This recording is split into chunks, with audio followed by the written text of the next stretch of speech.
From Pod World Headquarters, this is the Carolina Insider from Learfield. We're back. Time for another edition of the Carolina Insider. Oh, yeah. Oh, yeah.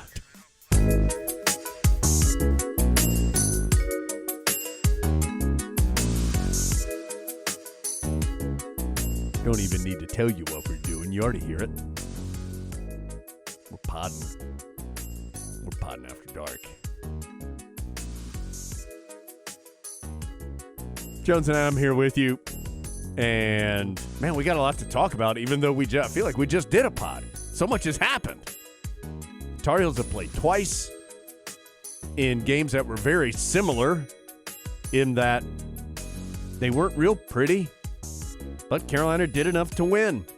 Beat Virginia Tech on the road on Saturday, then followed that up with a victory against Louisville, 70-63 on Monday night. And the Heels get much-needed victories following the disappointment against Pittsburgh last Wednesday. And now 20-8, 12-5 in conference play with 3 games left. So we'll talk about both of those. Interview our good friend Brady Manek back again. We talked to Brady in just a couple weeks after he arrived in Chapel Hill. So obviously a totally different perspective for him now about Carolina and being a part of the Tar Heels. And he and Adam hug out a beef that they have. So that's good. You'll hear that. We have Adam's list. Who knows what else? Adam, what's up? That's a lot to go through right there. Yes, it is. And, of course, it's all brought to you by our friends at LS Tractor. Adam rode a tractor to the studio tonight. That's a lie. He didn't. But if he did, he would get it from LS Tractor. Don't let your outside chores or projects cause you to miss any Tar Heel game action. Whether you need to mow it, till it, move it, LS Tractor can help make short work of it. You know the deal. Loader, tractor. Visit lstractorusa.com. lstractorusa.com to learn more. LS Tractor. Now you can do more for less.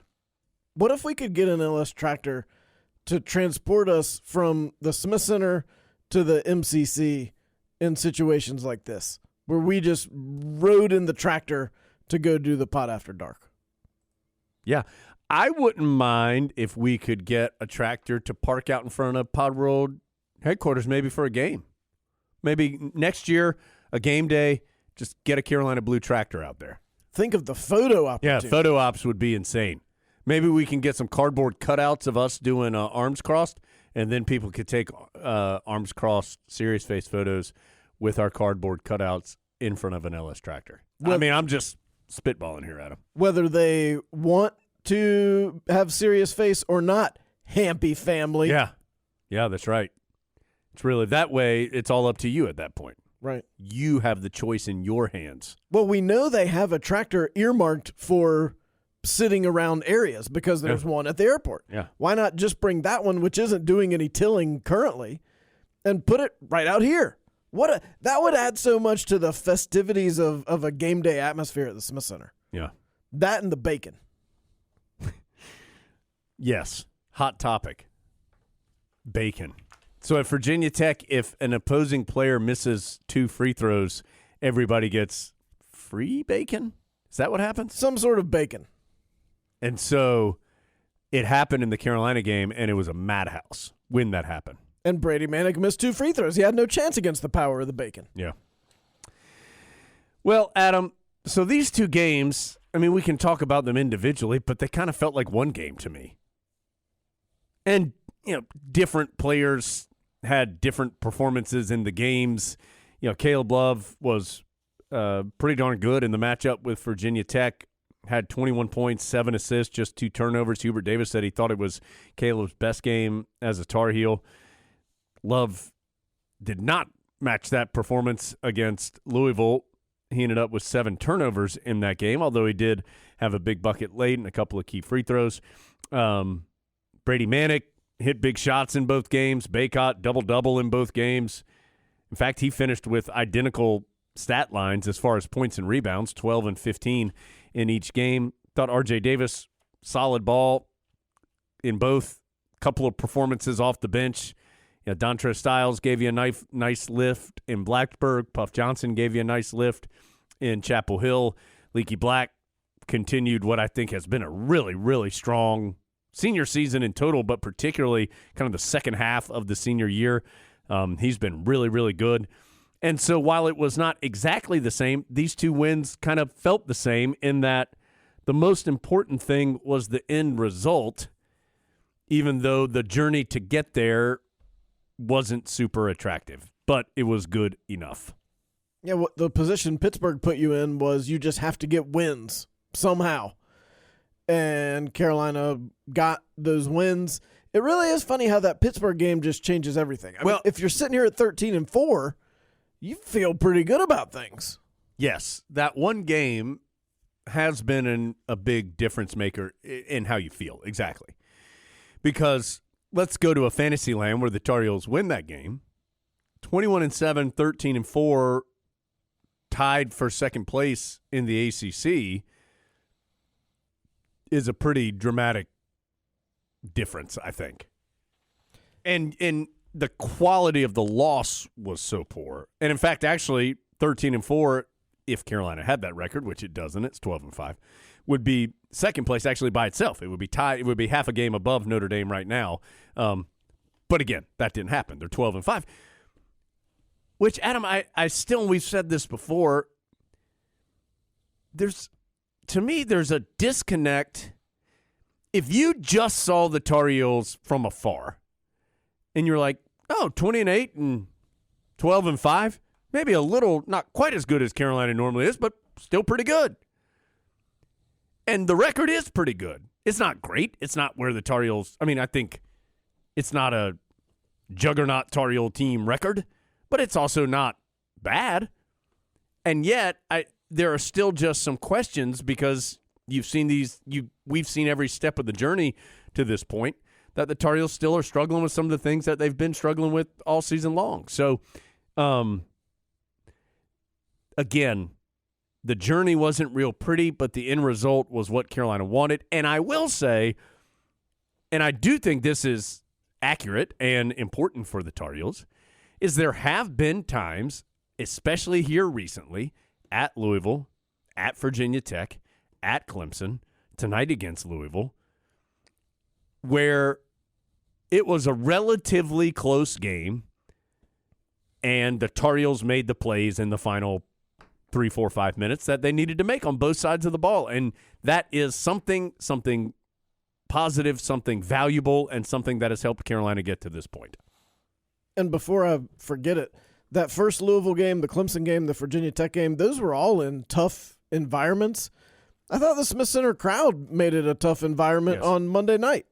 A Monday at 7 o'clock game that traditionally you don't have a strong draw for. Carolina put almost 19,000 in the Smith Center, and they stayed involved. And it felt like when R.J. Davis got that big steal with around 5 minutes or so to go that broke a 60-60 tie, that allowed the crowd to really get into it. And from there forward, if you just saw that part of the game, the Tar Heels looked pretty good. Some of the other minutes they didn't look as good. And they have 20 wins, 20-8, which we said this in postgame. 20 wins is not the benchmark for Carolina basketball, and it is not the end goal, but it is something. And it is something the Tar Heels had not achieved the last 2 years. Now, last year, of course, is a little different. There were fewer games, although the Tar Heels still played 29 games last season. I think it's largely because of what you said about how even in these wins, it's very much seemed like the same Carolina team. I think by this point in the season, a lot of years, you think, why?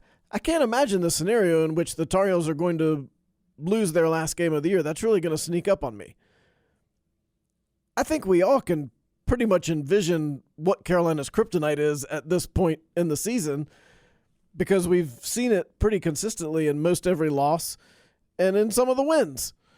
So I think we very much know what the Tar Heels are at this point in time, and I think you can see the path that's laying out in front of them. I did think, Adam, that to that earlier point about some guys stepping up and making big plays. And Brady Manek had a couple of really big plays at the end of this game against Louisville, hit a tough baseline jump shot, had a really nice pass to Baycott for a dunk, 2 big baskets. You mentioned R.J. Davis, did a really nice job getting a couple steals and kind of the 5 to 10 minute range of the second half where the Tar Heel offense had stagnated some in the half court, and he got some key steals and some runouts for once he was fouled, and then another time where he got a layup. Those felt like important baskets. In the Virginia Tech game, Caleb Love got to the line in 3 opportunities at 1-and-1 in the final minute and made all 6 of his free throws, made a couple free throws late in this game too. So there were, I thought, in both instances, some key contributions and moments in which the Tar Heels individually stepped up and made some plays. And I know we just said it, but also just a shout-out to Leaky Black. I just feel like he's – Armando Baycott, if you said from start to finish, has probably been the Tar Heels' most consistent player. But I feel like over this last couple of weeks, that would go to Leaky Black. He's been really solid in what he is being asked to do. I feel like he is doing that at a really high level. He was very good on Hunter Couture in Blacksburg against Virginia Tech. That's one of the ACC's best three-point shooters, and he really just couldn't find a window against Leaky Black. And then Leaky, another play that got the crowd going was just a hammered dunk on the fast break that it was very pleasant to watch Carolina run the floor again and get a play like that to get an easy 2 points. Yeah, that's something we talked about it some in the pregame about the Tar Heels in the fast break, and they finished with 11 fast break points in this game against Louisville. They had 13 in the matchup with Virginia Tech, so those are not bad numbers, certainly.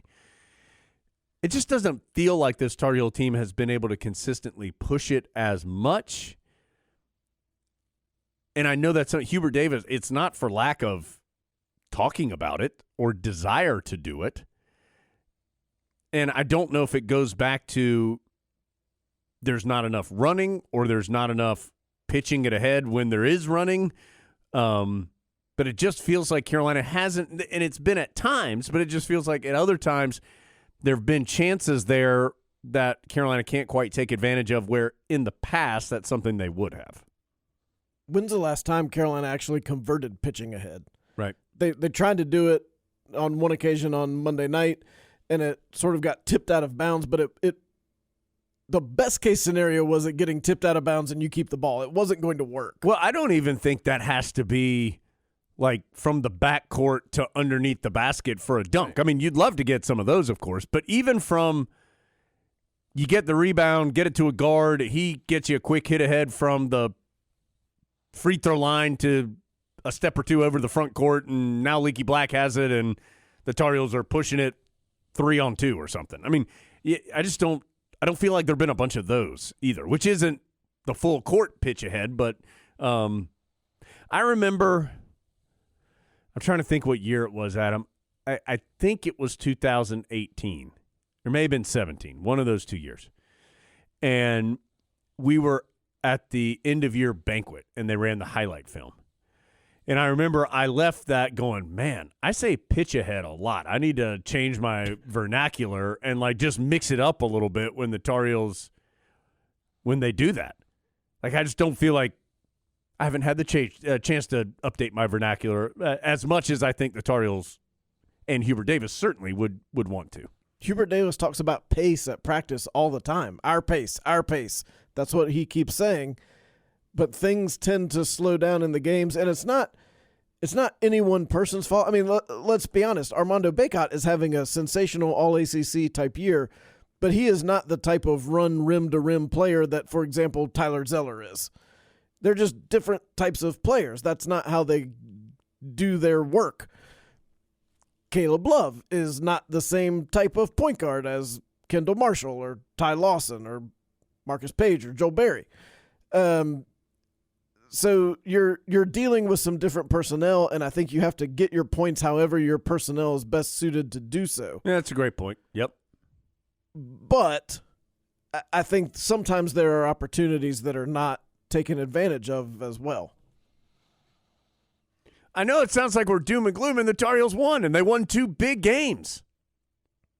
It's been a weird year like that. 12-5, and Carolina very easily. Well, I don't know about very easily. Carolina could still win the ACC regular season championship. Right. Yeah, it'll be a challenge, but they're not out of it. It is possible to do it. Yes. And they're squarely in that mix for the double bye, which is the key, I think, at this point. I mean, you want to win it, of course, but I think you want to get in that top 4. I think part of it, too, is that we're all beaten down by having heard, well, the ACC is not very good this year. So you feel like you have to apologize anytime you beat another ACC team because you've been told, well, all these teams are not good. And look, this isn't, the mid to late 90s or something. We understand that. But they are capable basketball teams, and Carolina has beaten far more many of them than they've lost to. Yeah. I mean, Tar Heels guaranteed for an upper half of the league finish. Which we all know it should not be the bar for Carolina. No. I was just going. We all get that. So if you're sitting there in your car, go, well, top half, that's nothing. Yeah, you're right. No, I was just going through the math. I mean, right. And if the season ended today, the Tar Heels would be the number 3 seed in the ACC tournament. So a lot of games coming up this week, mostly on Wednesday. There's Miami at Pitt. Watch out, Miami. Yeah. On tonight, 8 o'clock. Pitt could really help the Tar Heels right there. I'm sure that's something they're concerned. I'm not confident. I'm sure they're concerned with that. And then big day on Wednesday. 5 games on Wednesday, which that's the nice part about playing Monday and winning Monday, Adam. So you can sit back and watch all this other action during the week and go, oh, the Tar Heels are never going to Pitt and struggle. Let me sit in the clubhouse with my scent of victory and watch these other squads compete. Duke at Virginia on Wednesday. So who am I rooting for in that one? Adam, if you have to ask that question, I'm not sure how you're a co-host of the Carolina Insider podcast. Well, what would help the Tar Heels more? I mean, Virginia winning that game. Yeah. I have a question. If Virginia wins that game, are they getting in the tournament? I think so. They're 17-10 right now, 11-6, but that would give them 2 wins over Duke. They'd have 2 really good wins. I think they probably have I guess Miami won at Duke too. So those 2 have the 2 best conference wins to this point. I mean, let's be honest. When I sit down to watch the game, I know who I'm going to be cheering for. But if Virginia wins, I'll have that moment of elation immediately followed by, oh, this makes things kind of tough for the Tar Heels also. Then you got BC at State. Oh, boy. BC smoked Florida State on Monday night. Florida State kind of limping to the finish line this year. This is going to be a year that FSU is just going to be like, kind of like the Tar Heels 2020 season where it's just like a lot of things went wrong. Let's try again next year. With a very similar team, possibly with different names. Wake Forest at Clemson could be tricky, but PJ Hall injured in. What? Yeah, your man. What's wrong with PJ? Hurt his foot. Do I need to go down there and check on him? Yeah, he lost in the game they lost to Louisville. He hurt his foot, only played like the first minute or 2 and then didn't play the rest of the game. So is he out for that game? Unclear. Per your boy Brad Brownell, X-rays negative, but unclear his status for the game. Well, if he's out, Clemson's not winning that game. How could anyone win a game without PJ Hall? I don't know how the Tar Heels do it. Syracuse at Notre Dame, 7 o'clock on Wednesday. Syracuse just frisky enough to make you concerned if you're the home team.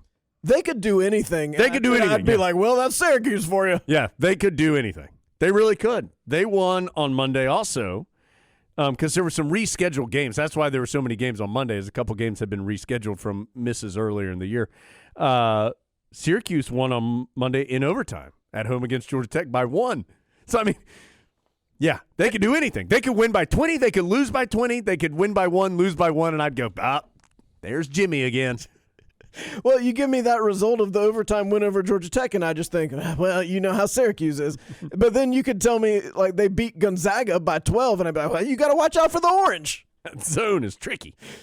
And then Virginia Tech at Georgia Tech, really just a game that the Hokies need to win to stay afloat in the conversation for trying to sneak into the tournament, I think. I don't have to ask you about that one because I always root for my best friend, Josh Pastner. Yeah, that's right. Adam and his face shoot. By the way, Mike Pegues, you're going to the list, buddy, of getting in my way. Mike Pegues, a couple of things I learned about Mike Pegues, the interim head coach of Louisville. Very active on the sidelines. He is a towel guy. I'm sweating so much, I have to have a towel and repeatedly wipe my face because I'm sweating so much guy. I didn't know that about Mike Pegues. No, me either. Mike Pegues also likes to very loudly turn around and yell things at his bench, both happy and mad during the action. Sometimes he's just happy about things and he wants to share it with his guys. So I don't know if Mike Pegues is going to be the head coach of Louisville after this season or not, but I learned a little bit about him on Monday night. I don't know that he will be. I don't think I have any ill feelings towards Mike Pegues. He was a big part of the Tar Heel win at Louisville. That was good. You know, I will give them credit for this. Louisville, they have struggled. Look, they're 1-8 in their last 9 games. That's not good. And certainly not for Louisville, a team that is used to winning. But they do compete hard, and even if you look at the finals, there's one game they got blown out by, no surprise, Syracuse. That's Syracuse for you. But then the rest of their games, it's been 6, 8, 9, 4. I mean, they've been right there, but they just haven't been able to get over the hump, except for when they had Clemson when P.J. Hall got hurt in the first minute. So they're missing a really good shooter. El Ellis was good in the game against the Tar Heels in Louisville, of course, but Leaky Black and Caleb Love did a great. I thought this was a really good defensive effort by the Tar Heels in total, and I thought particularly Love and Black were good in this game defensively for Carolina. You know, another thing it doesn't seem like Louisville has this year that when I think of good Louisville, they have Rick Pitino. No. Like a guard who gets to the basket and you feel like can score over you or through you. Yeah. Whenever their guards drove Monday night, it seemed like they were always looking to kick it out. And when I think of good Louisville, I think of scoring in that There's situation. one time, and this is kind of basketball, and I think I'm sure we've seen the Tar Heels do it, where Malik Williams drove, 6'11" Malik Williams drove and was about 3 feet from the basket and turned and threw it out to somebody else for a three that didn't go in. So, Adam, Tar Heels got what they needed, got the wins. Now, it is an odd into the year as far as just how the games are laid out because they have another Saturday, Monday next week. State on Saturday. State did not play this past weekend, and we just said, what, BC, that they're playing? Is that what I said? I just went through the schedule. I don't even remember you saying State, but I'm sure you probably did. Yeah, BC at State, yeah. So that's on Saturday. You know State will be ready for that. They've had a tough year. Carolina really beat them badly in the Smith Center. They'll want revenge for that. They know that it could be a win that would damage the Tar Heels for sure. And they won at home last year against Carolina. So I think one way Hubert Davis has really been tested this year, and I think he's done a very good job, is managing the Tar Heels in some weird schedule situations. Yeah. The 3 games in a week earlier this year, the multiple Saturday, Mondays, especially at the end of the year when you have a very tired team. Now, I understand some of that is because the bench is not played as much as some people listening to this would like. But when the bench comes in, a lot of times good things don't happen. Puff Johnson was good, though, on Monday. He was good on Monday. Puff Johnson fan club. Yeah.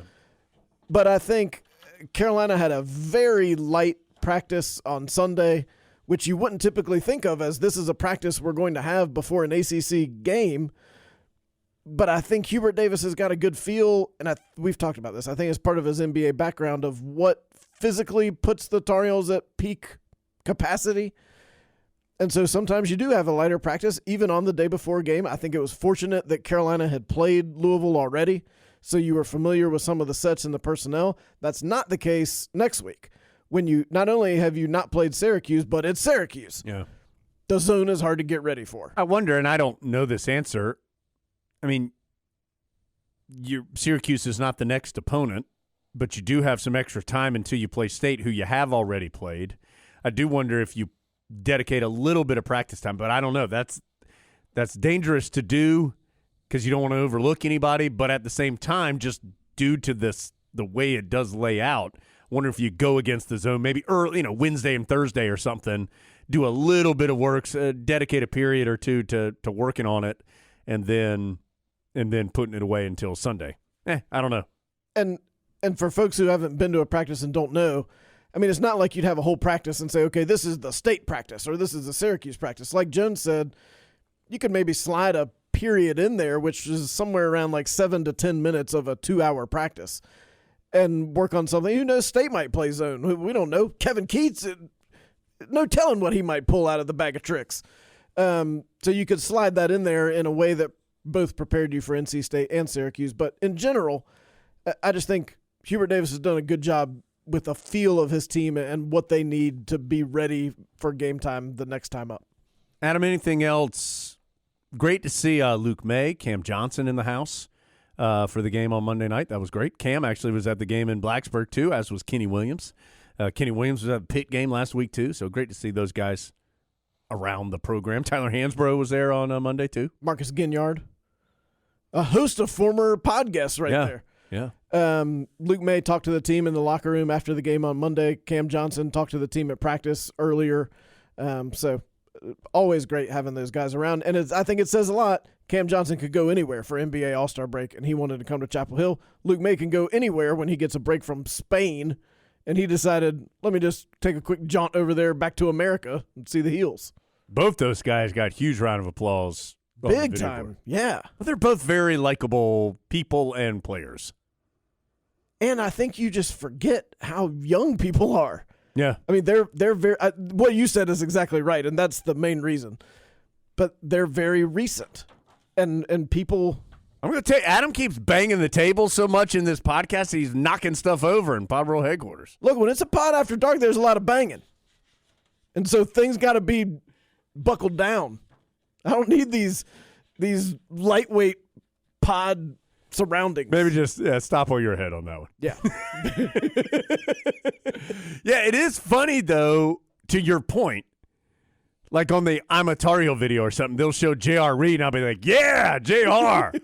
And then it'll be like they'll show, I don't know, Kenny Williams. And I'm in no way, and people will be like, yeah.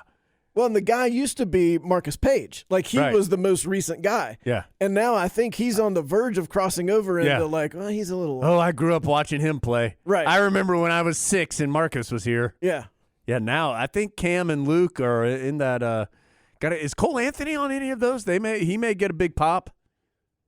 I don't think he's on there. I don't think he's had a chance to get one from him yet. So if he ever gets up there, that'll probably get a pop. Kobe White is Kobe. That same group. People love Kobe. Probably because he was so good on the pod. Yeah. That team, that was a good team, Adam. That was a good team. That 19 team. Stupid flu. Yeah. Stupid flu, Adam. I'll bang the table. Now, Auburn was incredibly unconscious that tournament and that day, but the Tar Heels were not at full strength in that game, which is a bummer. I was thinking about how good that team was when we were talking to a member of that team recently. Yeah. Maybe you'll hear that on a future pod. Yeah.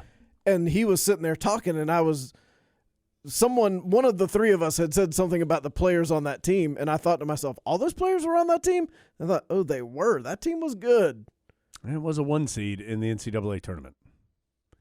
That was Kobe White, Kenny Williams, Cam Johnson, Luke May, Garrison Brooks, the starting 5 with Nasir Little coming off the bench, among others. But, yeah, it was a good team. Nasir Little was just putting it together when the stupid flu. Yeah, remember, Little and Johnson were both sick before that game. Yeah. Thanks for bringing – I don't even know why that happened, Adam, but thanks for bringing me down. Real fast, reminder, we're brought to you by StubHub. Only one more chance to see the Tar Heels in the Smith Center. Next Monday, Senior Day, Tar Heels, Syracuse. Anything could happen. It's the easiest way to experience every Tar Heel game, StubHub is. Check the virtual view. Score your seats. Get your tickets delivered instantly. StubHub, official fan-to-fan ticket marketplace of the Tar Heels. StubHub, be there. Adam, Brady Manek's our guest, and I can tell you, the Tar Heels, as I think the Tar Heels have seen, the transfer portal is never a sure thing.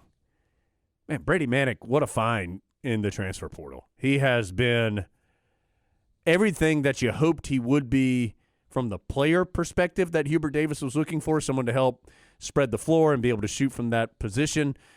He goes hard all the time. He's a willing he is a willing teammate. I mean, he of course can shoot and get shots, and that's important in what the Tar Heels want to do in the game. But he's also a good passer. We mentioned the play where he passed to Baycott for one of the biggest plays of the game in the Louisville win.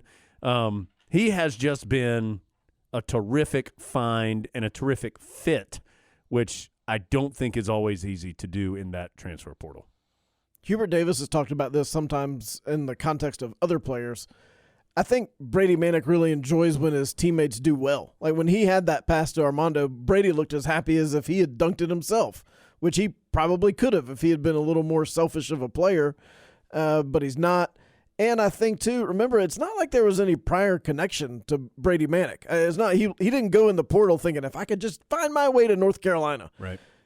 Hubert Davis had to find him. The Tar Heel coaching staff had to make contact with him. They had to lay out the plan for him and figure out if that was a fit. And both sides said they felt like it was an immediate fit, and it has been, because you'd love to find a Brady Manek or two every single year. It's a shame we only get him for 1 year, because how fun would it be to watch him for 4?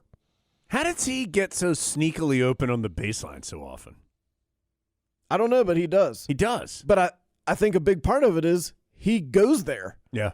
I mean, instead of just standing watching while his teammates are doing something, he's either going there to offensive rebound, as he said he was at Clemson, or he's going there to make himself available for a pass. You got to be there in order to be there, and he's there. You got to be there, everybody. 100%. So this interview was pre-Pitt game with Brady Manek. So I can't even remember if we talk about anything that would date it in any way, other than we do talk about his final bucket in the Clemson matchup. But so just know that it is a couple days old, which isn't unusual necessarily for one of our interviews, but it's just unusual in the fact that the Tar Heels have played three times since we did this interview, just because they have been playing so many games here recently. So you're going to hear the conversation with Brady Manek. We'll come back. Adam's got a list and more here on the Carolina Insider. Look, I don't know how this is going to go. This is the first time we've ever had anyone on the pod who has an active beef with one of the hosts. Yeah. So I'm a little concerned, but Brady Manek's with us today. Brady, I wanted to read you this message I received completely unsolicited. And you just think about this, sir. It's from No Assassin. And he sent a picture of you. I don't know where this is. Oh, it's at Louisville Shoot-Around. Noah says, I'm looking closely at this picture of Brady Manek as I listen to the newest pod. He looks like a redhead to me. Granted, I'm not a redhead myself, so perhaps I don't have nuanced appreciation about where dirty blonde ends and red begins. But how can anyone look at this picture and think his beard and hair are two different colors? I think your apology was premature. He's talking to me. We need more scientific data about his hair before concluding you were in the wrong. Brady, what do you have to say about that? There's Exhibit A, buddy. Well, the thing is I've been Brady my entire life. And whoever that Noah. assassin guy is, Yes, Noah. yeah, he hasn't been around. So I think there's all the proof you need. One guy is Brady Manek. The other one, loyal listener to the pod, is not Brady Manek. It's very crazy. I grew my hair out my sophomore year. I didn't have a beard. And I was just Brady with long hair. But when I grow the beard out and everyone starts calling me a redhead, the beard's only 1 year old. About 13 months probably. So it's definitely the beard. It's not the hair, because it wasn't before. There's the proof right there. Have you cut your beard at all since you started growing it? Oh, I trimmed the sides up a little bit. They got a little long, but the front part and the chin, no.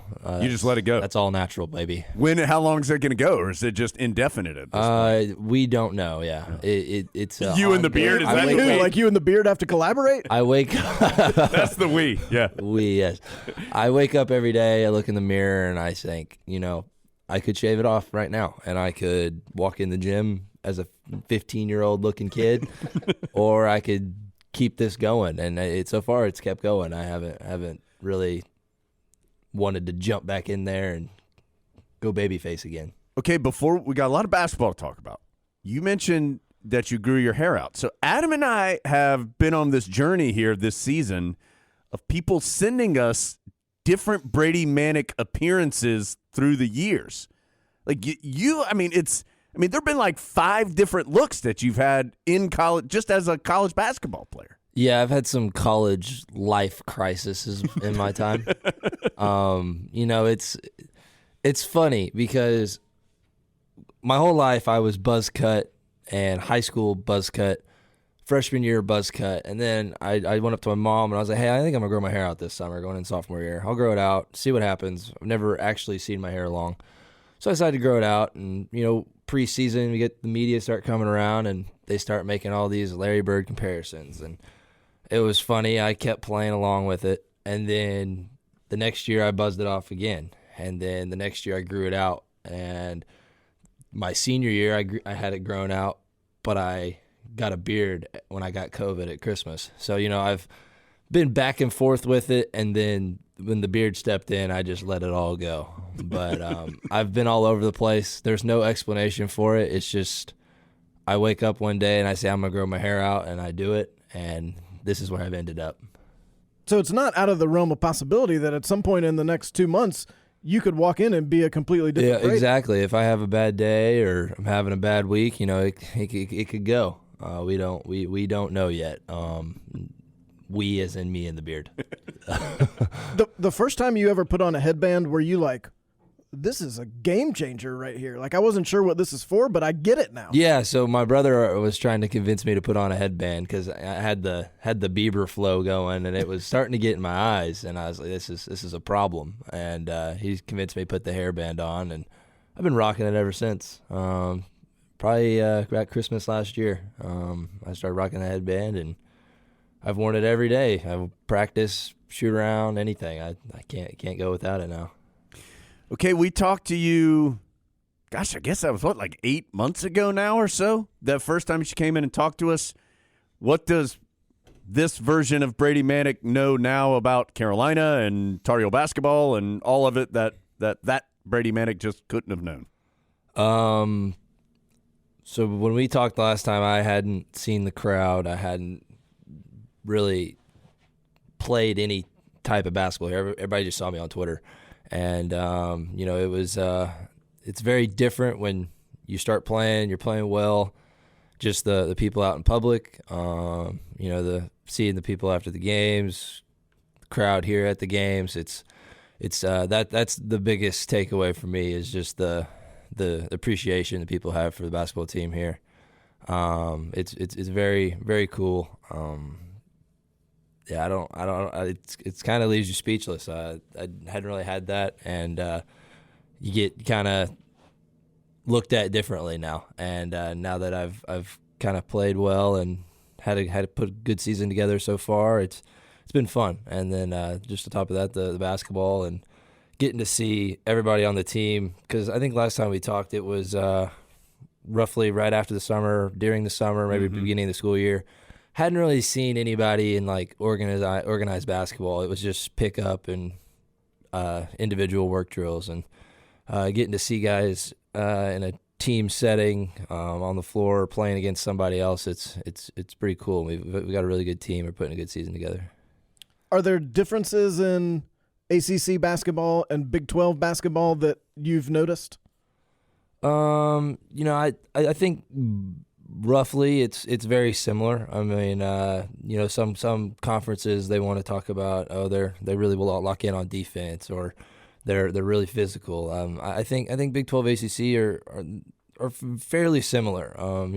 Every night you could go in and you could lose. You're playing, no matter if you're at the bottom or the top, you got a chance to beat somebody. And I think it's just college basketball in general. Going into games and playing against the lower bottom of the ACC, and they're still putting up a fight, and it's just really cool. Getting to see new schools playing against new competition. I played some of those teams in the Big 12 8, 9 times, and it's cool getting away from all that and playing some new teams. So, how long do you think throughout this season did it take you to get comfortable? And I know that's a hard question, but it was brand new place, brand new team, as you said. Guys you'd never played with before. Of course, Carolina's going through a little bit of a transition with a new head coach, all those different things. How long did it take you to say, you know what? Okay, I kind of feel like I know what I'm doing now. I don't think it took me too long. Knowing plays, getting that connection with the other bigs, the wings, the point guards. I don't think that it takes too long. Especially how much we were here this summer and off season. But a lot of it just comes down to playing basketball and playing it the right way. It doesn't really have anything to do with getting to know somebody or figuring it out. It's really just, do you know how to play basketball, and can you run the stuff that you're supposed to, and can you find the open guy? And we've had a really good year, and I'm really cool to see how some of these guys that I'm connecting with really well. I'm playing well with Armando and playing well with Leaky, RJ, Caleb. We're rolling right now, and I think we're in a really good position, and it's just really cool. Coach Davis has talking to you about not being quite as hard on yourself. Have you always been your harshest critic, and how have you tried to work on that this year, if you have? Yeah, I definitely have been. Sometimes a little too hard on myself. It's kind of crazy. When you work so hard in the gym, you expect every shot to go in. That's just how it is, and you expect to make the right plays. You expect to be in the right spot. But, some days you don't have it, and some days you have off days. But, I've definitely been the hardest on myself, and something I still need to be working on. But, I think being here and being on this team, it's helped me a lot, and it's put me in a good direction. It's helped you how? Just playing good basketball, getting put in the right position to make big plays, to contribute, whether that's getting my assist up this year, or scoring points, or hitting open shots, or getting rebounds, setting screens when I need to, and getting somebody else open. It's just kind of getting put in the right position. You are intense on the court. There's been some times where I was like, whoa, Brady Manek is fired up right now. When do you feel the intensity building, or does it just kind of happen? I think it's a mixture of both. Sometimes something happens and you're so tired and you're so worn out that it just strikes you out of nowhere. And then, sometimes it builds. You're having an off night, or you're not playing the way you want to, and it just builds over time. But I would say I am pretty intense on the court. I've been told that a couple times. A lot of the teammates are always afraid that I'm gonna do something or say something, but I don't think I'm that scary. Is there a line that you have to walk on, you obviously want to play with intensity and care when you're out there, but not crossing any line? Yeah, I think there's a fine line of where it can hurt the team or hurt yourself, and then there's a fine line of playing with that energy and pushing that into a good area. Okay, so let's talk about the last few minutes of the Louisville game. Oh. So that was an intense environment with a lot happening. And Coach Davis has said a couple times since then that he feels like that was a learning experience for a lot of people involved in that. What do you feel like you learned from that? And what do you think Coach Davis and your teammates learned from that? So it was so loud and there was so much going on that they would blow a whistle during a foul or a timeout or something, and someone was getting a tee or they were calling an intentional, they were reviewing something, and I didn't know what was going on. I mean, there was so much going on that I didn't know what was going on. And, I mean, there were crowds throwing stuff, people are yelling at us, and then on top of that, we're trying to figure out what defense we need to be in, what play we need to run.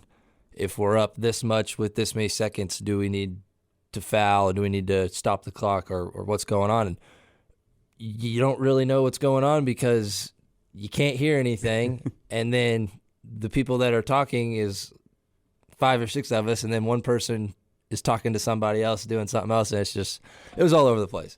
So I would say it was definitely a learning experience for everybody.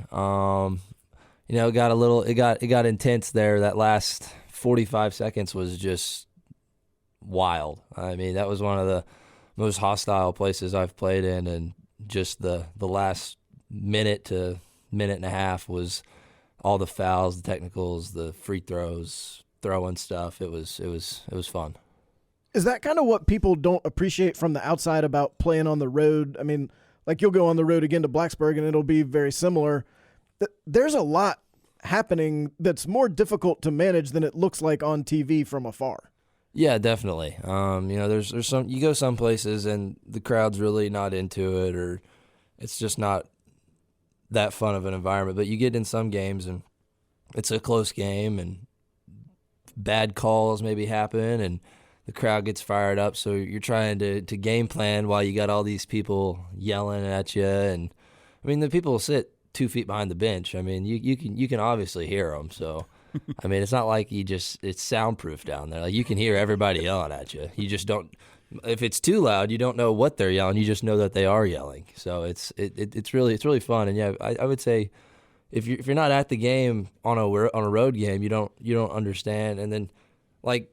Our fans that go with us, whether it's parents or boosters, or like Coach Williams was at the Louisville game, the people don't understand like what they hear right there behind the bench as well. I mean, because they're the solo group of fans, so people start yelling at them too. So you hear everything going on. Do you hear consistent things from opposing fans? Like, do you hear similar topics thrown at you? I do. I think Georgia Tech, Wake, Louisville, all the places where students are kind of under the goal, whether that's like after a timeout, I always throwing the ball in on the other end, and the ref just sits there waiting for the TV timeout to go off. So I'm just getting an ear beating over there, and I got people telling me I'm ugly or shave it off, or I mean, it's the same thing. Like, oh no, you really got me on that one. Like, I hadn't heard that one before. So I haven't heard. It's crazy though. I haven't heard you're a redhead out there. Well, people know not to say that. That'll start a beef. Yeah. Has anybody said anything that you're like, you know what? Tip of the cap. Like, that was actually creative and unique. Not that I know of.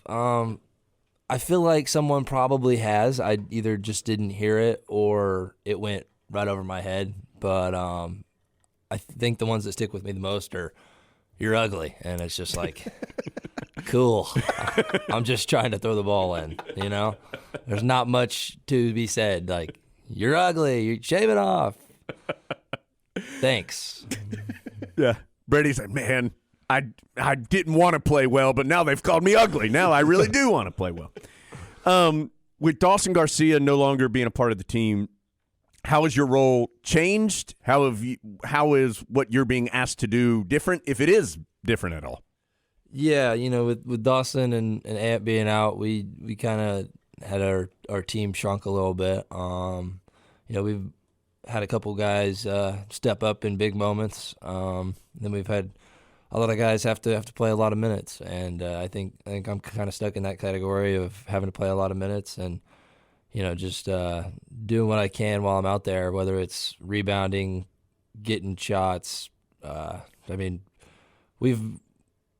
With the 5 guys, we've had to change our plays, tweak them, and I think every game, depending on who we're facing, it always changes a little bit. So just having to focus in on we got to change this play just a little bit. So then for that game, it changes, but then after it goes back, and it's just kind of being a part of that solid five. You're always having to think. You're always having to know what's going on, and you can't really take any deep breaths and take any days off. You got to really focus in on the game plan and what they're trying to do offensively, defensively, and I think that's the biggest change for all of us. I mean, it sucks that we lost two of our key players, two of our guys that contribute a lot, but we just got to do the best of it and play hard. You talked about tweaking some things. It does feel like the Coach Davis playbook from, let's say, August has evolved quite a bit over the last 6 months or so. In what ways do you feel like it's evolved that better suit the things you do both offensively and defensively?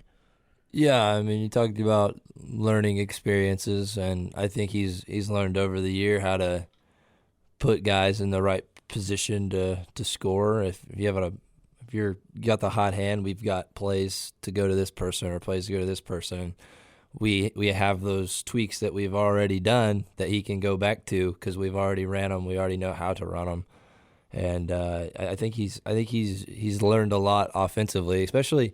When I got here, everybody was talking about Carolina was 3 guards and the 2 post players were bigs, and they were back to the basket, on the block, offensive rebounds. Like, they didn't shoot outside 15 feet. And I think he's got what he's wanted. He wanted to have 4 guys out, and I think with me coming in and being able to shoot, he's been able to find new ways for a 4-out offense, and he's still learning how to get everybody in the right position, get the hot hand shot, that kind of stuff. But I just think he's evolving in that direction.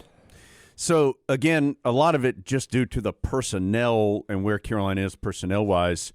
You are always in a lot of different situations defensively, I feel like.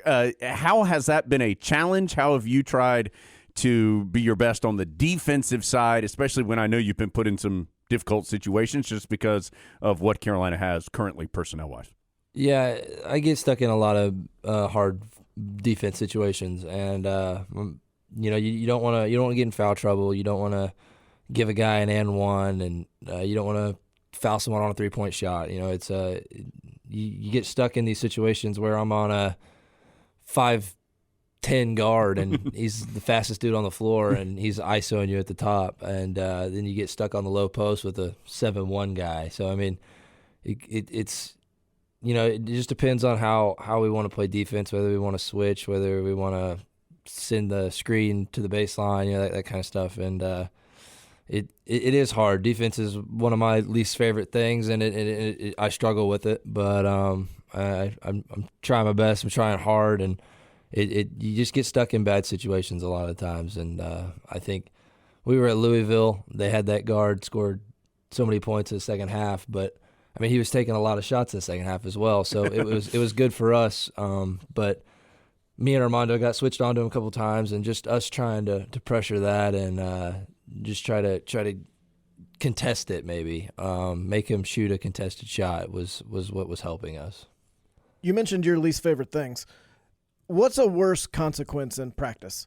Running a 33 or doing that thing with the medicine ball where you have to hold it above your head and run the length of the court and back? Which one of those is worse? 33. Really? I don't like running at all. I've detected that. If I have to run for time and speed, especially, you can always tell when coach gets mad. He'll have you on the line and running, and then we've slowly gone away from 33s, I believe. I asked him about it one time. He just started laughing, but I struggle with the 33s. I can run some 22s, and I can make the first one or two, but after that, if we're going back to back to back to back to back, I'm probably not going to make very many of them, and I've told him that. I mean, you want me to get back in time, but I really don't think I can. And we've slowly gone away from 33. I don't know if it's just for me or I don't know what's going on, but one day we ran like 7 or 8 down and backs. We could have done 2 33s and a down and back, and it probably would have been equal to that. But I think he realized that if we ran 33s, it wouldn't have turned out well. We've just been running all day.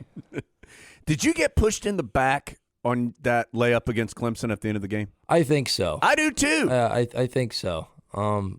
Yeah, I believe so. Because that ball almost rolled out, and I thought, this is a shot that Brady Manek's going to make 99 times out of 100 pretty cleanly. Yeah. Then I went and looked at the that dude gave you a little shove right in the back. Give me a little nudge. A lot of times you go up and something's not called. I think I don't know if it's they get stuck in the play or watching what happens, but it gets physical. Coach Lebo talks about a lot. You're going up for a rebound, and there's a lot of pushing and shoving going on because refs get caught watching the ball instead of the players, and that's you just gotta Coach Lebo says you got to put your football helmet on and just go after it, and it's very true. I mean, there's a lot of physicality that people don't see or they don't realize because they get too caught watching the ball. I was talking to Coach Davis about that play on Monday of this week, and he said he gave you a lot of praise. He said that was really Brady was just supposed to pop out. He said, but he just made a play. It's just an instinctual basketball play that he saw that he could cut and all those different things, and then Caleb found you. Do you agree with that? Yeah, I was going in for the offensive rebound. There was 3 seconds left, and I was going in for the offensive rebound, and I cut. The guy didn't see me cut, and I still to this day I watch the replay, watch the videos, and I don't know how Caleb saw me. He jumped up and he kind of turned last second, and I was standing right there, and he gave it to me. I really don't know how he saw me, but yeah, I was just cutting for offensive rebound. I knew that there was a few seconds left, so that was probably going to be the last possession. Even if he shot it and missed it, that ball was not getting to the other end anyway. So I knew we had to get in there and try to offensive rebound, but I didn't expect to shoot a layup.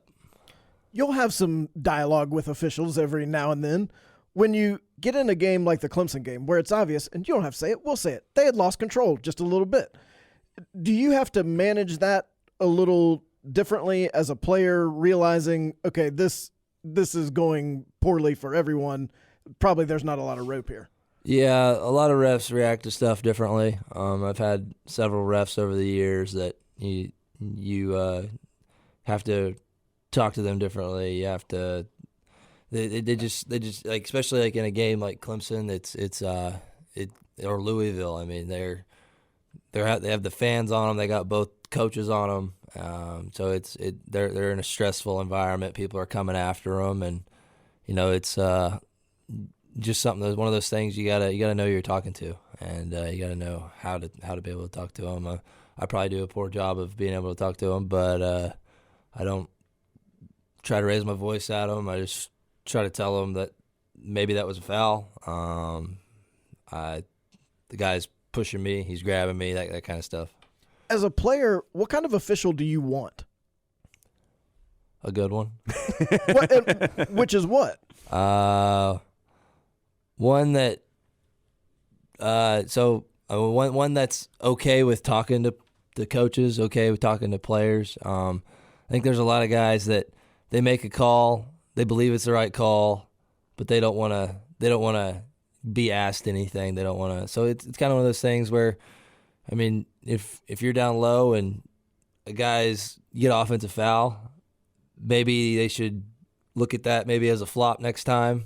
And sometimes they just don't want to hear it. There's a lot of situations that you got to know who you're talking to. A lot of times there's really good refs out there that want to maybe watch for an elbow, watch for a guy holding on to you, grabbing your jersey, not letting you go anywhere. And then there's some refs that just don't care, and that sucks sometimes. But I think a good ref is someone who will take in everybody's point of view and try to work from that.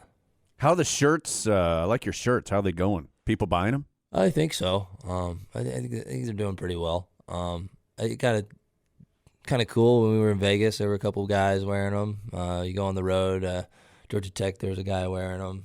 So it's pretty cool. It also sucks because you see some that are like the image is bigger, so they didn't come from me. Oh, They boy. came from a different website. So that always sucks. So it's like, Wow. it's cool you're wearing It's it. but bootleg Brady Manek. So you've gear. been knocked off already? I have. Yep. Yeah. People are coming after me. Okay, so we're not saying that you should buy a Brady Manek shirt. Yeah, we But can't tell you that We officially. can't say that. But if you do buy a Brady Manek shirt, buy it from Brady Manek. Yeah. That's ridiculous. Straight from the source. Yeah, get the real thing. Now, we're not saying you should, but if you do, that's what you should do. Yeah, it's up to you. What about other off-the-court stuff since you've been in Chapel Hill? How has it gone? Is it feeling like home? How do you like it?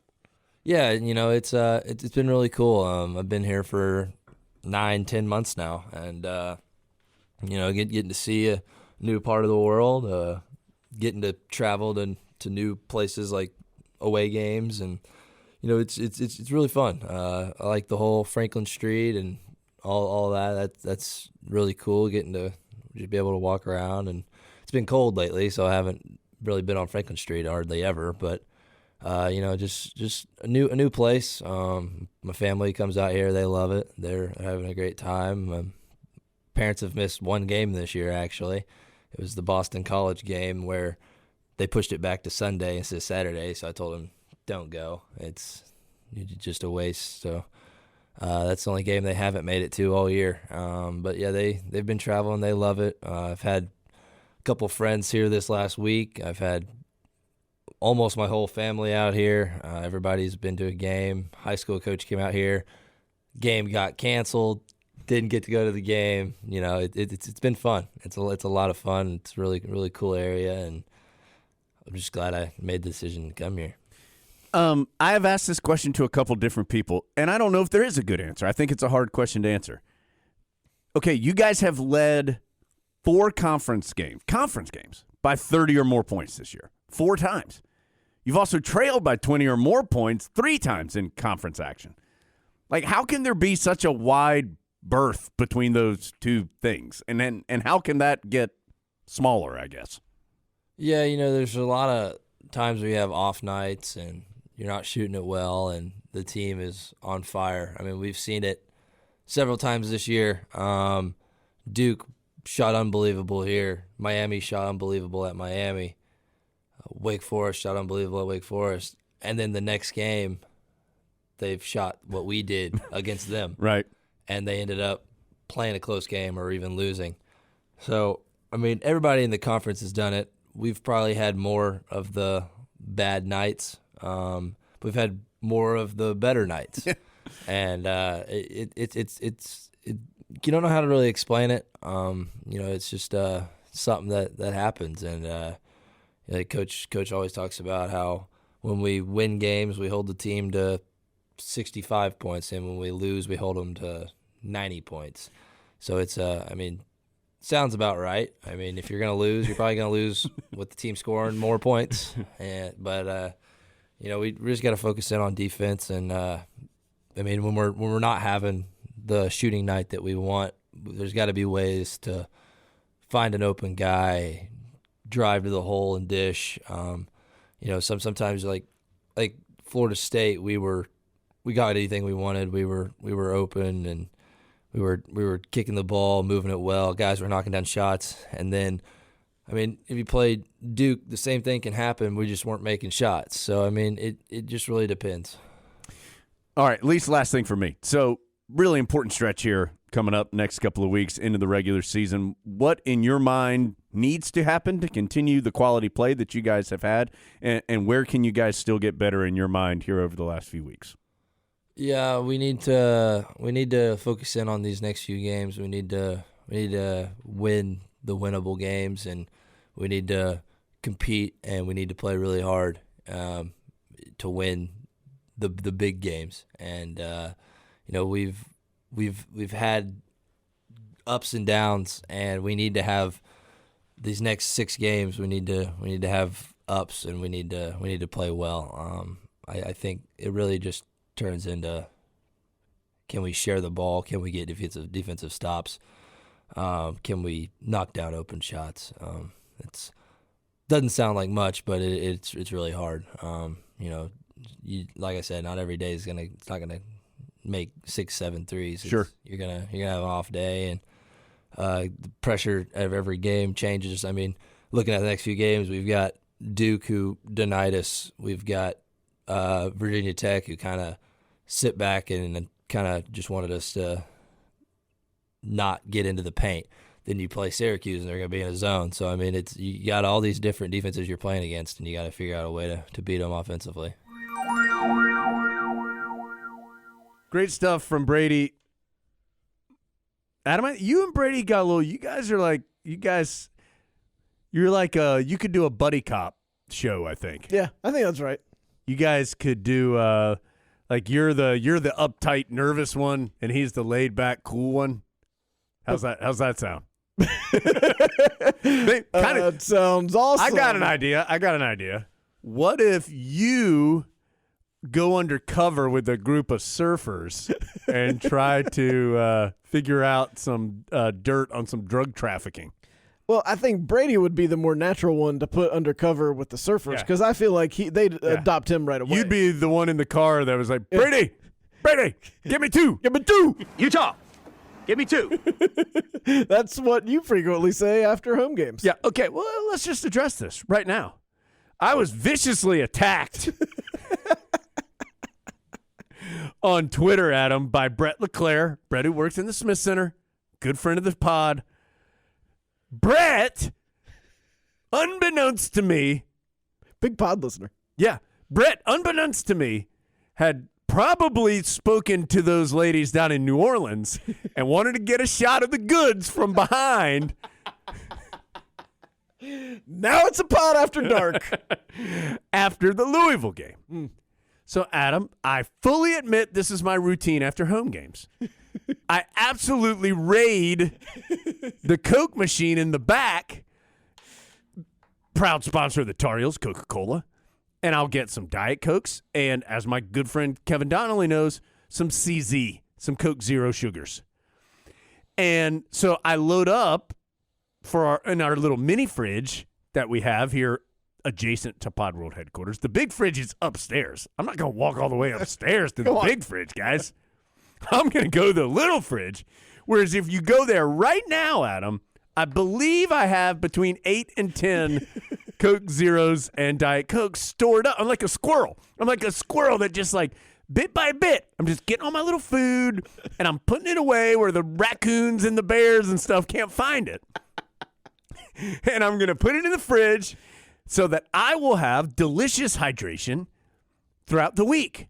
I mean, I'm not going to drink all this in a week. It'll take me several days to get through all of them.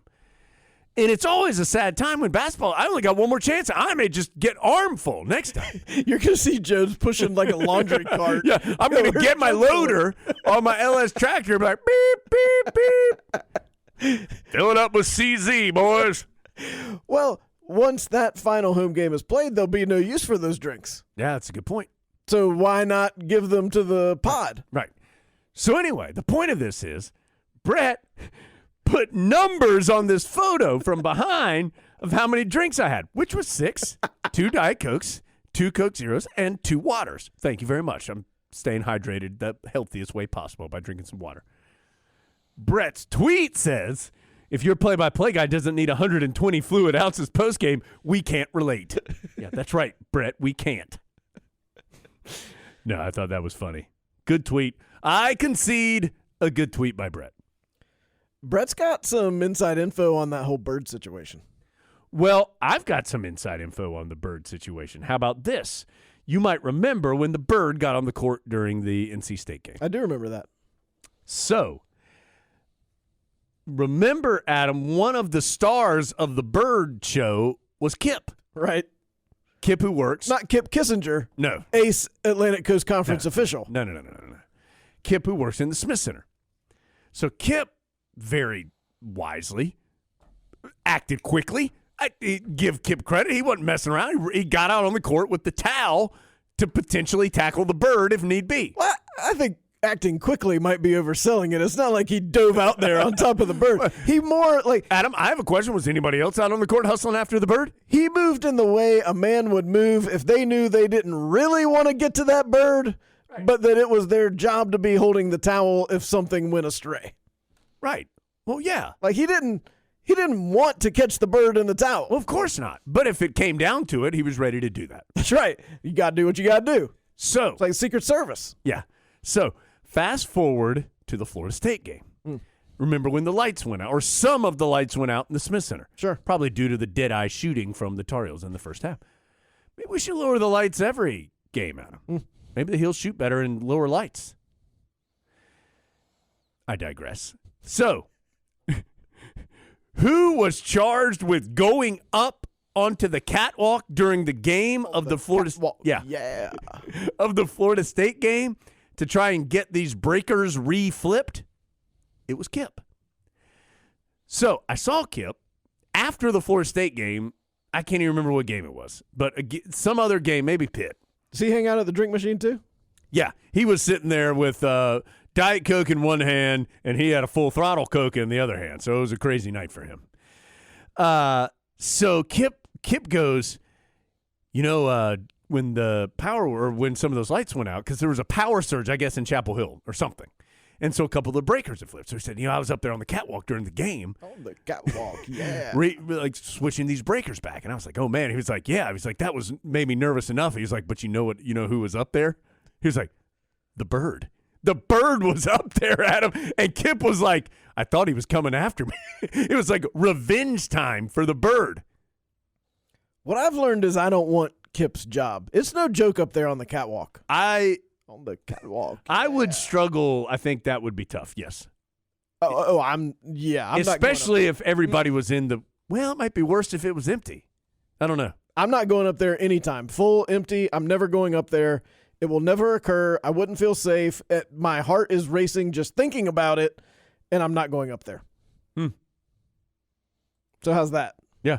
So anyway, just know that bird, I'm on the bird's good side, Adam. I don't know about you or Brett. We've seen Brett chasing the bird with a broom, so who knows? Brett said that he really enjoyed our callback to the Ben Alexander footage because he had forgotten about that. As honestly had I. Yeah. It really was great. Ben Alexander, chief network engineer for the Tar Heel Sports Network. There is some security footage of Ben randomly losing his balance like in a really dramatic way and running into a group of ladders. It was like he hit some black ice in the Smith Center tunnel. That was really weird. Little shout out to Tim Wise, who this was pre-Virginia Tech game, said that he felt good about the Tar Heels winning because I'm assuming this is from that ACC tournament doc. He gave us a screenshot of Dick Grubar on the documentary. So, thank you, Tim. And Dick Grubar did, in fact, bring the Tar Heels good luck. Tim Wise sometimes sees you at the women's games. Yeah. I was in the Dippin' Dots line, though. He knew it was serious business. I met a Big Pod listener at the game on Monday night and got to meet Caden, who is a big 10-year-old big Tar Heel fan who's really into stats. And I got to say, because he was sitting right behind me, I could hear all his insights. Caden had some good thoughts on the Tar Heels. For example, Carolina needed to get the ball to Armando Bacot a little more in the second half. Completely correct. Yeah, good call, Caden. All right, before we go any further on the show, don't worry, we still have a lot to do. But first, get your hand on the volume. We're going to listen to an ad. Adam, how about Champions Watch, brought to you by UNC Health? Dedicated to caring for champions of all kinds, help keep you in the game and at your very best. You can see their lineup at unchealthcare.org/sports. And, Adam, a good weekend for the Tar Heels this past weekend. So many teams playing right now. Women's basketball, since we've last talked to you, they got a huge win over Louisville that happened after pod deadline last time. I got to tell you, that last shot by Louisville, I mean, that was one of the more dramatic final moments. That thing just hung on the rim. Louisville had gotten a shot which missed. Tar Heels were up 1, right? Mm-hmm. And then the Cardinals got the offensive rebound, but the woman who got the offensive rebound, she kind of stumbled back after she got the rebound and almost essentially shot it from her backside as she was like falling down. And I don't know what play was. It was a great effort for the set of circumstances she was under. And, man, if you watch that, there's one time, I think maybe the second bounce, I still don't know how it didn't go in. It looked like for sure it was angling back to bounce in and just fell out, and a terrific win. And, Adam, I think a win that they've been building up to and a type of win you need to get to take that next step. Because, I mean, there's no doubt a baby could understand this. If you just look at the record from year to year that Courtney Bankhart's teams have been progressing from season to season, and this year they are clearly one of the 20 to 25 best teams in the country, but they of course want more than that. And so it's that type of win over a very good Louisville team and program that helps you get to that next level. You got to have some like that, and what a terrific win for Coach Banghart and her team. Good atmosphere. And you were there, right? You were in Carmichael? It really was a good atmosphere. Great atmosphere, and congratulations to them. That was a super victory. And I think it says a lot about them that after getting that win, they then went to Florida State on Sunday and got a 15-point win. First win in Tallahassee for that program since 2014. So that's hey, Simran. How you like that? Yeah. Wisconsin coach tells you what to think about that. So I thought that was impressive to get them refocused and go on the road and get that win. You can see where the women's basketball program is going. Like, you can see what's there today and where it'll be a year from now, and the upward trajectory is clear. Baseball started this season, swept Seton Hall. Really nice series. Oh, 3 pretty convincing wins. Only gave up 6 runs on the weekend, the fewest in a season-opening series since 2009. Vance Honeycutt seems like he's the real deal. Freshman who hit 3 homers. Johnny Castagnazzi. I like old Johnny Castagnazzi. Yeah, just saying Castagnazzi. Multiple hits in each game of the series. It was a good weekend for the Tar Heels. Now, they got East Carolina this coming weekend.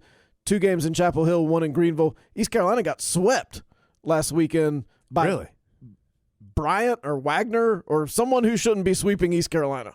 By a gentleman named Bryant Wagner. That's right. He did it all by himself. He alone walked into Clark LeClaire Stadium and got 3 wins. So they'll be hungry is what you're saying. Yes, and they've got a little upheaval with their personnel, which I'm sure they'll probably iron out before they get to Chapel. Adam, you're like in the baseball corner right now. That's right. 11-3, 19-0, 7-3. Those are the 3 finals, I think, this weekend? I think that's right.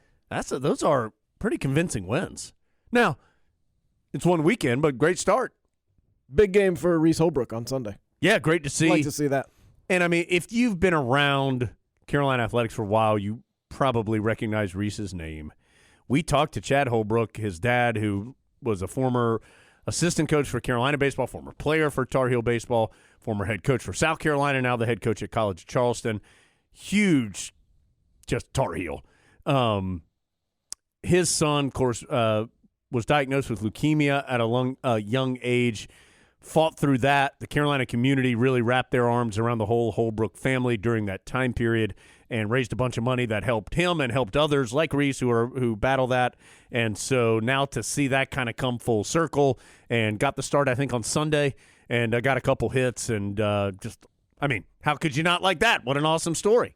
Talked to Chad on Monday, and he said, we're going to have to figure something out. He said, because I'm not a good coach when Reese is playing. He said, and I guess Charleston was in some sort of time limit situation on Sunday because of travel, so he had to look at his phone to see what time it was. He said, and I looked at my phone and I had all these text messages. I was like, well, is that good or is that bad? I don't know. I'd really like to see, but what's going on in my game? So still trying to figure out the mechanics of all that, but imagine how awesome it must be for Chad, who loves the Tar Heels, to have his son out there wearing the Carolina uniform playing at the Bosch. Great story. I'm sure we'll have Reese on at some point. Yeah. We need to have Chad back on, too. Yes. It's never – if you didn't hear that – I don't remember when it was, but it is a fun interview. Chad's just a great guy, so go check it out. We were in the urinal situation at the time, so it would have been that time period. That always made it better. Yeah. Now we'll go from baseball corner to gymnastics corner. Yep. Jones, tell us about the big gymnastics win. So I was not there. I'm surprised they still competed, but they elected to, even though I was in Blacksburg with basketball. But don't worry, there were some Angel family members there over in Raleigh. Tar Heels got the big win against NC State in a dual meet, and via that victory, the regular season champions for the Eagle. Remember, right now there's still no ACC in gymnastics because only 3 teams that are full members of the ACC, Carolina State and Pitt, have gymnastics teams. Clemson's coming on soon, so they will have one because you have to have a minimum of 4. I know we've gone through this before, but just catching you up in case you didn't know. And you look at that, and the Tar Heels really hit some big scores on vault. There were multiple athletes who had either tied their career high or had career highs on the vault, and they really set the tone early with some great apparati early in the event, Adam, and held on for a close win at State. And those are 2 teams that I think are in similar places, and so you're always going to compare yourself a little bit to them, and them to you. And so terrific win. And I'm telling you, dude, Dana Durante not messing around.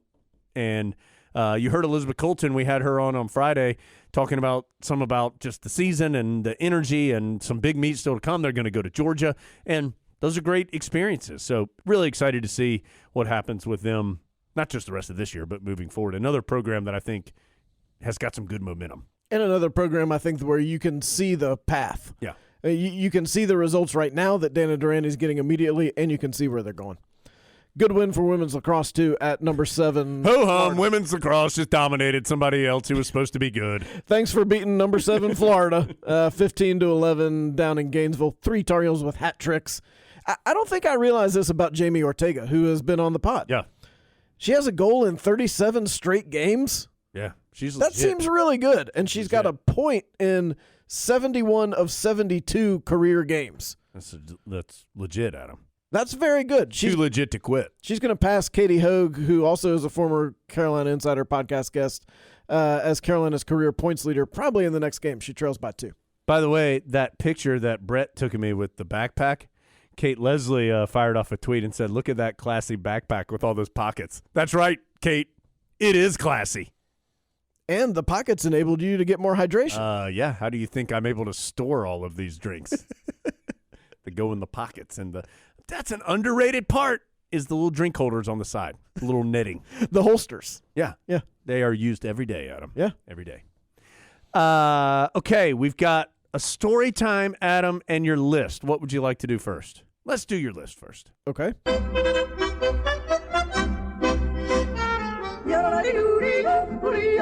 What's on the top of Adam's list? Brought to you by Top of the Hill, where Tar Heels come to celebrate. First on the list, I would like to tell you that Chad Holbrook podcast was October 8th, 2019. Wow, how did you pull that up so quickly? I'm like lightning. That was a good podcast. It also had the Carolina basketball villains list. Man, I've forgotten about that. That's worth going back and listening to. That October 8th, 2019, that's one of the last in the urinal. Yeah, we were rounding the final turn there. Only had a couple months left in our in old mobile Pod World headquarters. You've got a long week here with no Tar Heel games really in the midweek, so that'd be one worth going back and listening to. Chad had some good stories. On the list that I expected to be on the list, another former pod guest, George Carl. He's a finalist for the Naismith Basketball Hall of Fame. Yeah, he is. That'll be announced in April. He was on the pod on June 24th, 2017. That's really early. We were riding high after a national title. When was the first pod? September of 16? That sounds about right. I think so. Yeah. So, only about 9 months after we started, George Carl. So we didn't have the pod. We were only doing one guest a week at that point. That's right. Back when Adam's what I like to call the good old days. Yeah, when Adam's life was a lot easier back then. So we didn't have the pod after Villanova. What do you think that would have been like? Funnily enough, Adam, my son asked me the other day what I did after the Villanova game. Because I think he may ask me, like, what was the hardest loss I've ever seen the Tar Heels take, something like that. That sounds like a fun topic of conversation. Yeah, good times. Put my arm around him, and I said, son, if you live long enough, you'll see good days and bad days. What I did was I went to my hotel room and I sat there in silence, staring at the floor.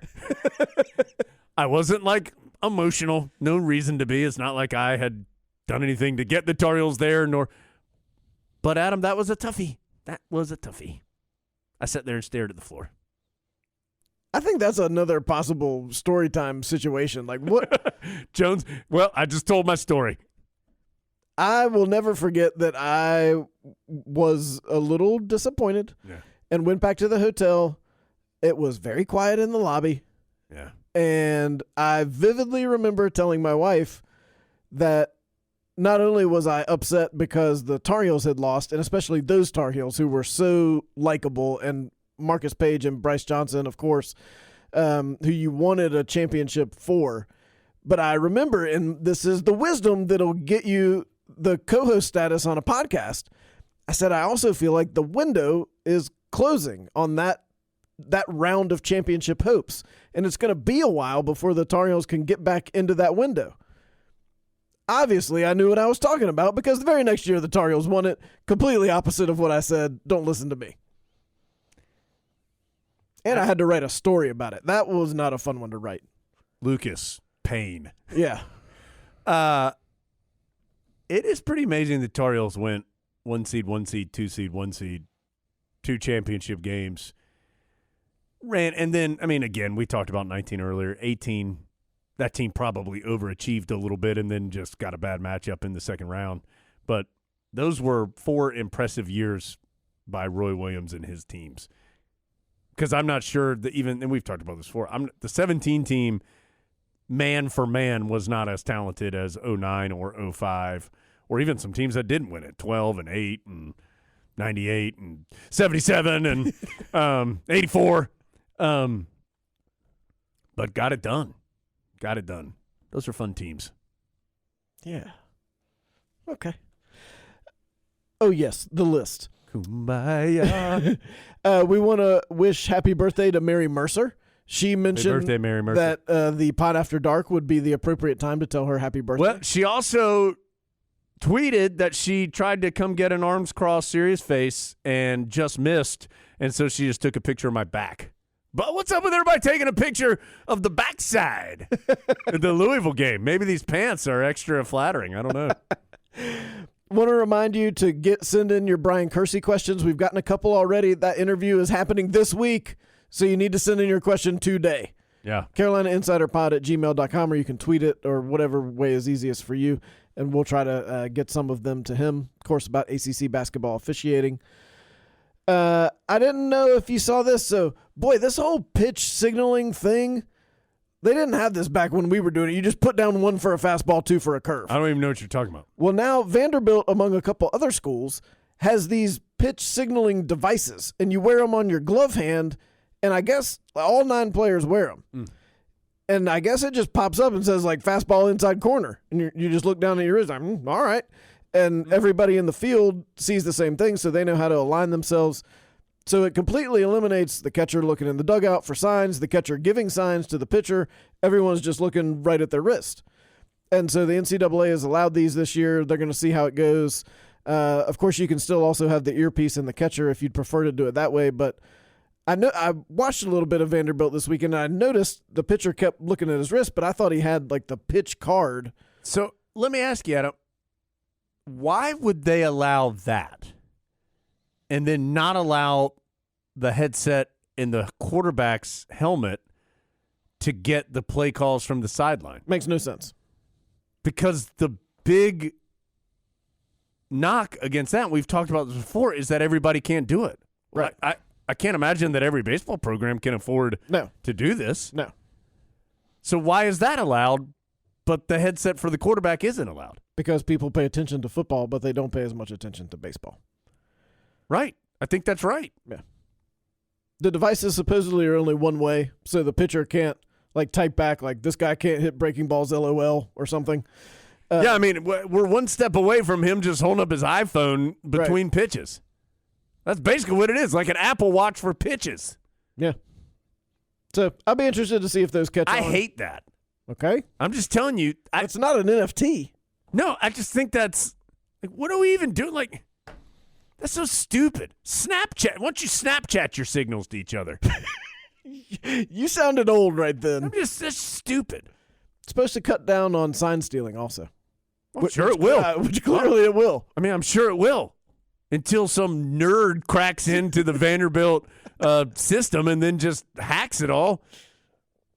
Then he'll have to text what Vanderbilt texted to their pitcher, and then he'll text to the dugout, and they'll text to the batter. He'll, timeout, hold on, let me look at my phone. Okay, I'm ready. It's going to be a curveball. Then Matthew Broderick will be at his house, and he's logging into the mainframe to change his grades. Next thing you know, nuclear war. I have not missed that many days of school, ma'am. Beep, beep, beep, beep, beep, beep, beep, beep. We were talking about two different movies, but they both work. Yeah, that's right. Same guy. You brought back the Vacation from Life, and I wanted to take a vacation from life. Whoa.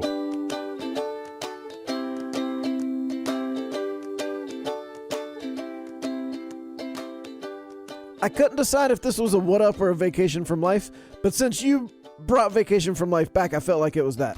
I have to say, I like it being back. Yeah. I think I've mentioned before that sometimes you can have some uneven experiences parking your car at the Dean Smith Center or at Kenan Stadium. Just sometimes it's not smooth. The whole process can be a challenge. Yeah.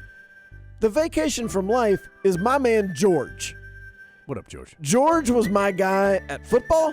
He was on one side of Stadium Drive, and on basketball, he's down at the end, kind of near Manning. And I didn't get to see George on Monday night, which really disappointed me. But every other game this year, I've gotten to see George. And last home game, I was like, George, what up? We always give each other the pound because we respect each other's hard work. And he was like, hold on a second. And I thought I was in trouble, like I'd printed out the wrong pass or something. And he goes, I just wanted to meet you. My name's George. I was like, I'm Adam. You said, I'm Eric Montross. How's it going? You know who I am, Eric.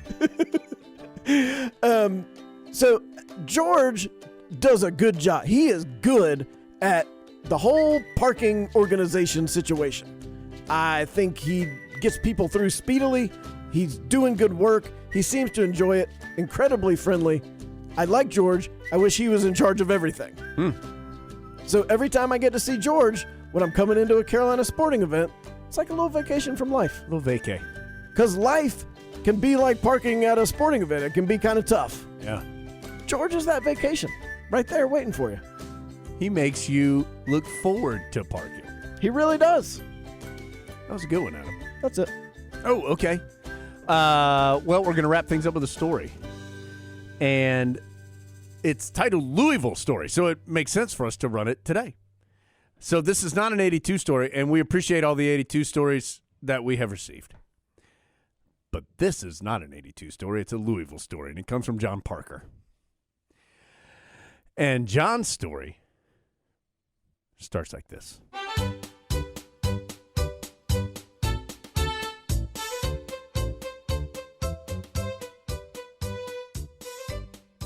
Round about 2009, my wife and I lived in Louisville, Kentucky, while I attended seminary.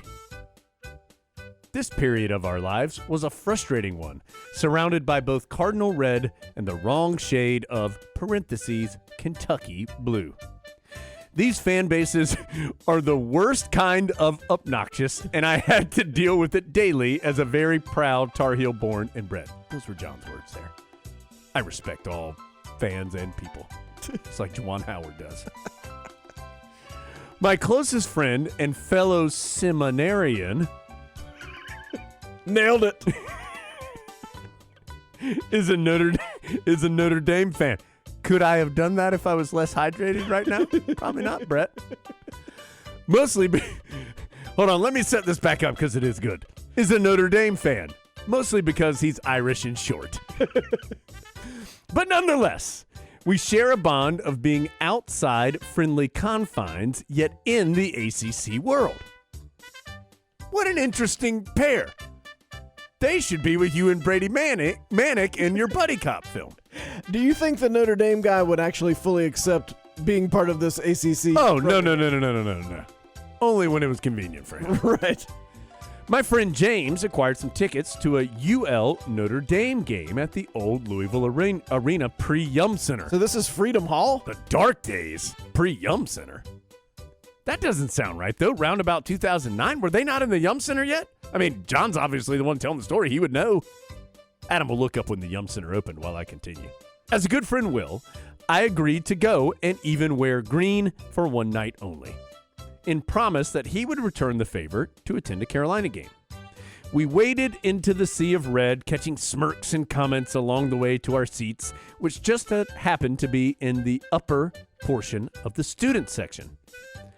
This is fine, I remember saying to James, having no idea what I was actually saying. Fast forward to near the end of the game. We'd been yelled at, cursed, and all manner of insulted by nearly everyone around us the entire time. This doesn't sound like the Louisville I know, Adam. It was a close game, and Louisville was at the line to shoot some free throws to try to take the lead. Clank! Off the rim bounced the ball. And This is like when they call on that kid to read aloud in class. You're like, oh, no. I was so impressed by my onomatopoeia there that I got lost. It's not actually your onomatopoeia. Well, I'm the one reading the onomatopoeia. Barely. Just barely. I feel like that. Look, John, I appreciate the story. It's just all one big. It's just all one big paragraph, so it's hard to read. There's no separation. Please send in your stories and indent appropriately. Give me some 5-paragraph format. Introductory paragraph, 3 body paragraphs, and a conclusion. bullets would help. Use that alt button. All right. Clank. Off the rim, bounced the ball. UL player mauled a little Lil Irish forward over the back to knock in a putback and take the lead. Two things happened immediately. First, I knew from watching a lifetime of quality basketball as a Tar Heel that this basket was no good because of a foul. But before this thought could process, the 5'0" student behind me two-handed shoved me into the row in front of me on top of another crazed student in red. Jones and Adams says, John, this could have gone poorly. I didn't swing. I simply turned calmly, looked the shover square in the eye, and with full Ted Valentine impressions yelled, "No basket!"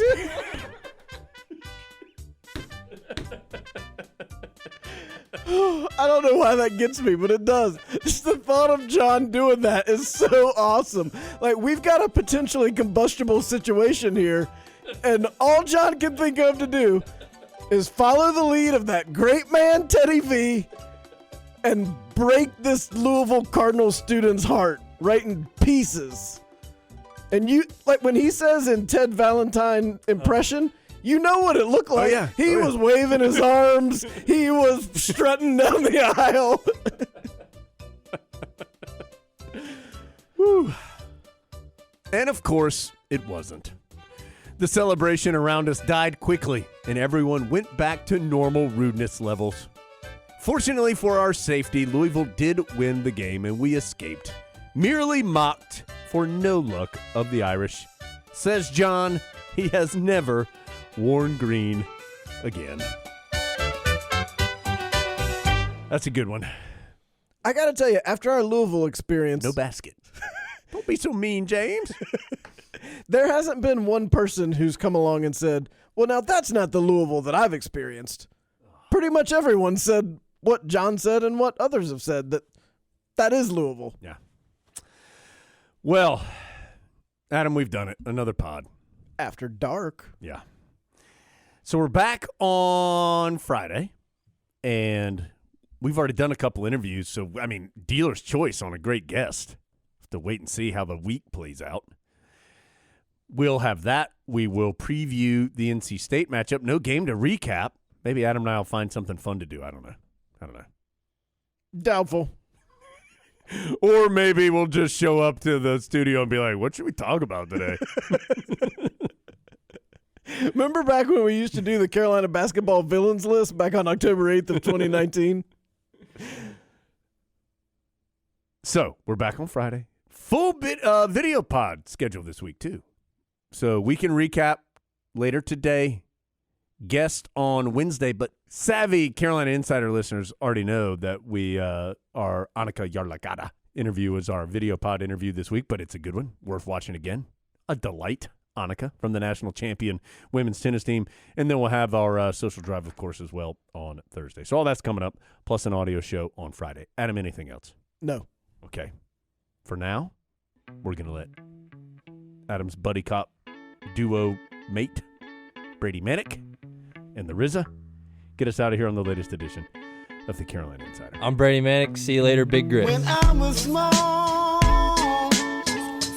we had nothing at all. We used to eat grits for dinner. Pound box of sugar and a stick of margarine. A hot pot of grits kept my family from starving. Steamy hot meal served less than 5 minutes. Big silver pot, boiling water, salt in it.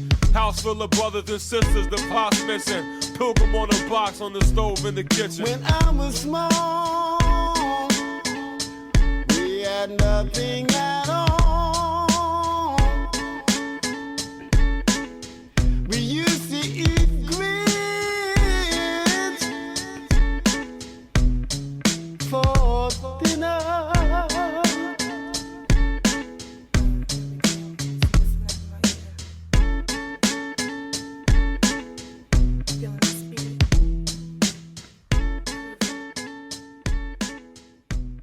See you later, Big Grit. The preceding has been a Learfield presentation of the Tar Heels Sports Network.